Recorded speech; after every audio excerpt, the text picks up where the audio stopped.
Hey everyone, welcome back to the channel. In today's video, we are diving into the world of the parallel threads in the .NET. It's a powerful way to make your application is faster and more efficient. If you are working on the performance critical .NET apps, this one is for you. Then let's get started. So, what is the multi-threading? In the simple term, multi-threading means the running the multiple tasks at the same time. It's look like a multi-thread are working as a parallel situations. We have some logic like two or three operations in the parallel situations, right?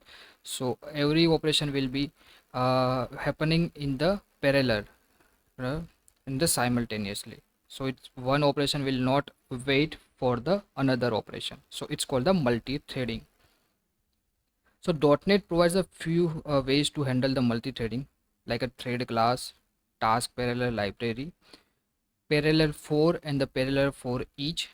Also, we can use async await for the asynchronous programming. So today we will focus on the parallel thread using the TPL and the parallel class. So let's jump into Visual Studio and see the example. So in this example, we use the Parallel.For to run the 5 tasks in the parallel. Each task simulates a 1 second delay, but they run the concurrently, not sequentially. Looks like all the 5 tasks will work as a concurrently, not a sequentially. So one task will not wait for the another's task completion. It will be run in the simultaneously concurrently. So let's run this program. You can see that example. So you can see the task 1 2 3 4 started, 1 2 3 4 completed, right? But the threads are different. Where 1 0 is started for the thread number 12, 1 is started for the 13, second is started for the 15, third is started for the 16, and fourth is started for the 17, right? We can rerun this program again, right? So you can see the thread tasks are already different here, 13 14 15 16 17. So all the tasks are working as a concurrently, simultaneously. It's not a sequentially. So one, it's not wait for the one task is completed and then another task will run. So or multi-threading means we can run the multiple tasks in the simultaneously, parallelly. So this is the example of the Parallel.For. So when to use the parallel threads? So if you have the CPU bonds operation like a data processing, you can use the parallel threads or the multi-threading.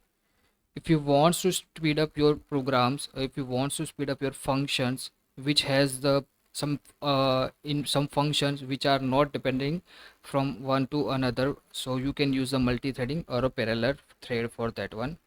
Also, if you have the application like a background service console or APIs which is not blocking your UI with the multi-threading, so at that time you can use the multi-threading to speed up your particular APIs or speed up your tasks. So here another cool method is like a Parallel.Invoke. It runs the multiple action in the parallel like whatever we use as a Parallel.For. So if you have the mechanism like we don't use to a Parallel.For, but you have to use the parallel thread, so then you can use the Parallel.Invoke. So let's get started for the Parallel.Invoke in the Visual Studio. So here I added the three tasks, task A, task B, and task 3C. And we have used the Parallel.Invoke method. So all the tasks will be working as a simultaneously. So you can see that. So all the tasks, task A, task B, task C are parallelly. So if you don't want to use the Parallel.For for particular task which has no type of the list or not type of the array, so you can use the Parallel.Invoke to run the uh, particular task simultaneously concurrently.